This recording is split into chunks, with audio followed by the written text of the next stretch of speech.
Good morning, dear students. How are you all? Hope you all are fine. Welcome to Hindi class. आज हम हिंदी व्याकरण का topic भाषा पढ़ेंगे.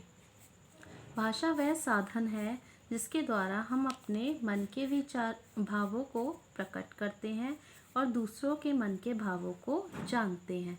मतलब भाषा वह माध्यम है जिससे हम अपने मन की बात दूसरों तक पहुंचाते हैं और दूसरों के मन की बात को जान पाते हैं. आप सभी को पता है दुनिया में बहुत से जीव हैं जैसे पशु पक्षी जानवर मनुष्य, परंतु इन सभी जीवों में से मनुष्य ही ऐसा जीव है जो भाषा का प्रयोग करता है. पशु पक्षी जानवर भी विभिन्न प्रकार की ध्वनियाँ निकालकर अपने भावों का आदान प्रदान करते हैं, किंतु उन ध्वनियों को भाषा नहीं कहते. भाषा केवल मनुष्य बोलते हैं. सोचिए अगर भाषा ना हो तो क्या होगा.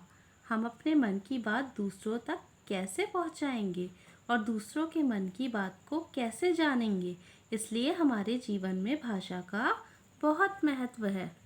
संसार में अनेक भाषाएं बोली जाती हैं जैसे हिंदी, अंग्रेज़ी, उर्दू आदि. भारतीय भाषाएं. भारतवर्ष बहुभाषा भाषी देश है. मतलब यहाँ पर बहुत सी भाषाएं बोली जाती हैं. यहाँ कई भाषाएं बोली जाती हैं जैसे हिंदी, संस्कृत, उर्दू, उड़िया, कश्मीरी, गुजराती, तमिल, असमिया, मलयालम, पंजाबी, मराठी आदि. 14 सितंबर 1949 से भारतीय संविधान सभा में हिंदी को राजभाषा के रूप में स्वीकार कर लिया गया है. नेक्स्ट, भाषा के रूप. भाषा के मुख्यतः दो रूप होते हैं, मौखिक भाषा और लिखित भाषा. मौखिक भाषा. जब हम बोलकर अपने भावों को प्रकट करते हैं उसे मौखिक भाषा कहते हैं. मतलब जब हम अपने मन की बात को बोलकर दूसरों को बताते हैं और दूसरों की बात सुनते हैं उसे मौखिक भाषा कहते हैं. लिखित भाषा. जब हम लिखकर अपने भावों को प्रकट करते हैं उसे लिखित भाषा कहते हैं.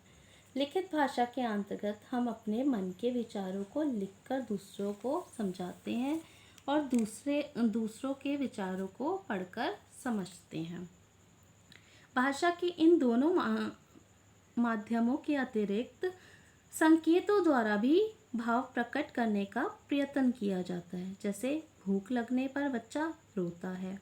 गूंगे संकेतों द्वारा ही अपने भावों को प्रकट करने का कार्य करते हैं. ऐसे रूप को भाषा का सांकेतिक रूप कहते हैं. That's all for today. Thank you. God bless you all.